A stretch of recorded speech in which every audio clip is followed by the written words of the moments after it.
Community of Awesome! I'm Ava J, and this is Bookish Pixie. So not too long ago I did a vlog on openings and somebody suggested I do a vlog on prologues. And I think that's a great idea because there's plenty to say about prologues. So I just want to start off by saying sometimes prologues do work. I've actually read some prologues that work really well and set the tone for the book and give away some information without giving away too much, and sometimes prologues can be awesome. But frequently when I see prologues in a submission or in something I'm critiquing, it tends to be not so awesome. There are a couple frequent problems with prologues. First, it's a matter of starting in the right spot. As I've said before in my vlog about where to start, which I'll link to below, you generally want to start your book close to your inciting incident, and prologues are generally way before that. That's not to say that it never works, because sometimes it does, but oftentimes writers end up with an opening that starts in the wrong spot. And in the case of prologues, usually it's too soon. Sometimes prologues are used to spice up an opening. What I mean by that is sometimes writers realize that their opening doesn't have a strong enough hook, so they add a really exciting prologue before it. The problem with that is these prologues are frequently seen as a trick. Oftentimes it's a fast-paced dream sequence, or it's something that happened in the past that was really exciting that kind of relates to what's going on,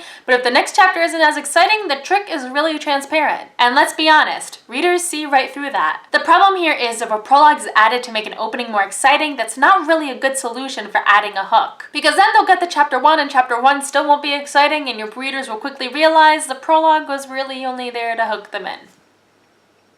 Yeah. The solution then is to add a hook to your opening without adding a prologue, and oftentimes it means rewriting part or all of your opening. But a prologue shouldn't be used as a bait and switch trick because people don't like that. Another problem is there are often cliches with prologues. In fantasy books especially, you can frequently come across prologues that feature a really evil antagonist doing something super evil, which is something that past me is guilty of doing. Another overused and frequently unnecessary prologue is when the protagonist is born, which also tends to be a fantasy cliche. And there are other prologue cliche examples, so if you're going to write a prologue, make sure you become familiar with the cliches so that you don't write another one. Often agents and editors will talk online about how they frequently skip prologues or find prologues unnecessary. And that's because a lot of times they are unnecessary. Prologues are often great for the writer who needs a little something to get going and figure out how to start their book, but frequently the readers don't need it. Again, this doesn't mean that prologues never work or are always unnecessary, because that's not the case. But if you have a prologue, you want to make sure that it needs to be there in order for the rest of the book to be understood. And you also want to make sure that there isn't a better way that you could get that information across. Furthermore, you want to make sure that your prologue fits the tone of the book. So for example, no bait and switches where you have a super exciting prologue and then a quiet book.